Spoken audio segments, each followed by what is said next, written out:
নমস্কার বন্ধুরা, আর একটা নতুন পর্বে সবাইকে স্বাগত। আজকে প্রথম যে টিপসটি তোমাদের সাথে শেয়ার করব। দেখো বন্ধুরা, অনেকেই কিন্তু আমরা লিকুইড লিপস্টিক পরি না। তো লিকুইড যদি না পরি, তারপরেও কিন্তু আমাদের লিপস্টিকটা লং লাস্টিং করার প্রয়োজন আছে। তো কিভাবে আমরা পরলে এই লিপস্টিকটা লং লাস্টিং হবে আর লিকুইডের মতোই হবে, সেটাই তোমাদেরকে এখন দেখাবো। আমি হাতে দিয়ে দেখাচ্ছি। তো এরকমভাবে প্রথমে লিপস্টিকটা তোমরা ঠোঁটে লাগিয়ে নেবে। তারপর হচ্ছে সামান্য করে পাউডার দেবে। খুব বেশি পাউডার দেওয়ার দরকার নেই, খুব অল্প পরিমাণে পাউডার দেবে, যেন লিপস্টিকের উপরে যে একটা জল জল ভাব থাকে সেই ভাবটা যেন চলে যায়। তারপর কোনো কিছু একটা রুমাল বা সুতির কাপড় দিয়ে তোমরা ভালো করে এটা মুছে নেবে। দেখবে তোমাদের লিপস্টিকটা একদম কালারটা তো এত সুন্দর হবে, আর সাথে হচ্ছে লং লাস্টিং হবে। দেখো, আমি কিন্তু যতই ঘষাঘষি করছি একদমই কিন্তু উঠছে না। তো এরকমভাবে কিন্তু তোমরা লিপস্টিকটাকে লং লাস্টিং করে নিতে পারো। আদা ছুলতে কিন্তু আমরা বটি, ছুরি এইগুলো কিন্তু ইউজ করে থাকি। তার ফলে কি হয়, আদার যে বেশি যে অংশটা, মানে যে অংশটা আমাদের প্রয়োজন, সেই অংশটাও কিন্তু উঠে চলে যায়। তাই এইভাবে যদি তোমরা একটা চামচের সাহায্যে আদাটাকে ছুলে নাও, তাহলে কিন্তু হাত কেটে যাওয়ার যেমন ভয়ও নেই, আর সাথে সাথে কিন্তু আদারটার যে এই যে ছালগুলো, ওগুলো খুব সুন্দর করে উঠেও যাবে। আর আমাদের কিন্তু টেনশানটাও হবে না যে বেশি আদা উঠে যাবে, কিংবা অসাবধানতাবশত আমাদের হাতটাও কেটে যেতে পারে। এটা কিন্তু আমাদের বাচ্চা থেকে বুড়ো যে কোনো মানুষই কিন্তু করতে পারে, কোনো রকম ঝামেলা ছাড়াই। তো এটা কিন্তু রান্না করতে করতে ওই কাজটা করে নিতে পারবে তোমরা। দেখো কত সুন্দর করে আমি আদার খোসাটাকে ছাড়িয়ে নিলাম, শুধুমাত্র খোসাটাই ছাড়িয়েছি। পরের যে টিপসটি তোমাদের সাথে শেয়ার করব। দেখো, পটল তো আমরা ভাজার জন্য যখন কাটি তখন কিন্তু বটির ব্যবহার আমরা করি। বটি দিয়ে হয়তো আঁচড়ে আঁচড়ে এইটা আমরা তুলে ফেলি, উপরের যে মোটা অংশটা আছে সেটা কিন্তু তুলে ফেলি।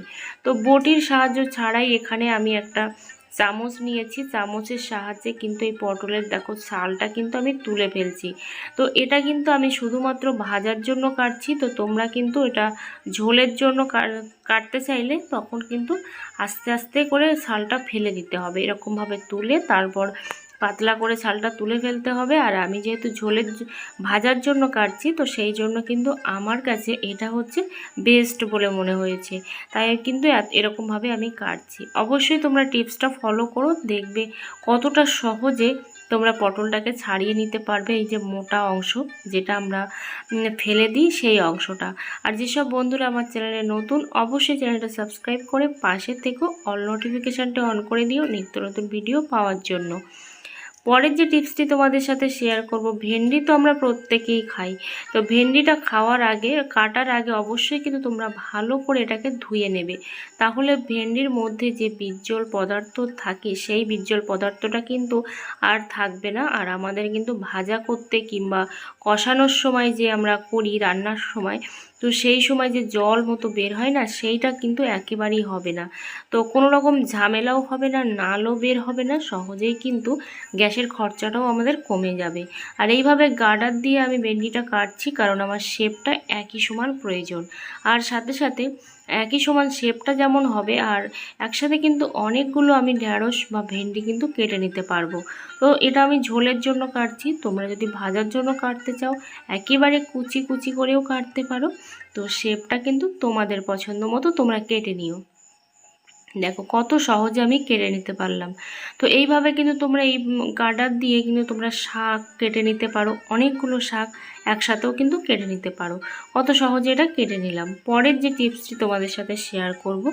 দেখো বন্ধুরা, রুটি তো কম বেশি আমরা প্রত্যেকেই খাই বাড়িতে। আর রুটি যখন আমরা খাই তখন কি হয়, আমাদের কিন্তু একটা একটা করে রুটি বেলতে অনেকটাই সময় লাগে। তো আজকে আমি তোমাদেরকে দেখাবো কিভাবে 3টে রুটি একসঙ্গে বেলে নিতে পারো। তো অবশ্যই এখানে একটু আটাটা বেশি লাগে, তো আটাটা একটু কিন্তু বেশি করেই দিচ্ছি আমি, না হলে নিচে লেগে যেতে পারে। তো সেই জন্য একটু বেশি করেই দিচ্ছি। আর একটা জিনিস, তোমরা কিন্তু রুটি বেলার সময় নিচের যে অংশটা, নিচে কিন্তু অবশ্যই একটা কাপড় কিংবা পেপার এগুলো বিছিয়ে নেবে। তাহলে যে আটার যে ঝুড়ো ঝুড়ো বালি বালি আছে না, মানে আটার যে অংশটা, সেটা কিন্তু আর পড়বে না, জায়গাটাও নোংরা হবে না। তো এইভাবে দেখো আমি ঘুরিয়ে ঘুরিয়ে কিন্তু রুটিটা তৈরি করে নিচ্ছি। আর খুব সহজে কিন্তু এই রুটিটা তৈরি করা যায়। আর একসাথে কিন্তু 3টে রুটি তোমরা 4টে 5টা তোমাদের লেচির সাইজ অনুযায়ী কিন্তু তোমরা এখানে তৈরি করে নিতে পারো। তো দেখো আমি তোমাদের সামনে আবার খুলেই দেখাবো যে রুটিটা কতটা সুন্দর হয়েছে। তো একটা আমার লেচি খুব ছোট ছিল, সেই জন্য রুটি কিন্তু একটা ছোটই হয়েছে। এই যে দেখো কত সুন্দর আমি রুটি এখানে তৈরি করে নিতে পেরেছি, আর একসাথে 3টি। আমাদের সময়ও বাঁচবে, আবার কিন্তু আমরা একসঙ্গে পারফেক্টভাবে রুটিও তৈরি করতে পারবো। তো আশা করি এই টিপসটিও তোমাদের অনেকটাই হেল্পফুল হবে, আর যদি হেল্পফুল হয়ে থাকে অবশ্যই কিন্তু ট্রাই করো। পরের যে টিপসটি তোমাদের সাথে শেয়ার করব, দেখো তাওয়াতে যখন আমরা রুটি তৈরি করি, এই তাওয়াটা আমার লোহার তাওয়া, যার জন্য কালারটা হচ্ছে কালো, কিন্তু এর মধ্যেও যে রুটির গুঁড়ো অংশ সেটা কিন্তু লেগে জমে যায়, তার ফলে আমাদের রুটিটাও কিন্তু কালো হয়ে যায়। তো এখানে আমি গরম কড়াইতে মানে তাওয়াতে দিয়েছি জল, কিন্তু তাওয়া গ্যাসটা কিন্তু অফ করা।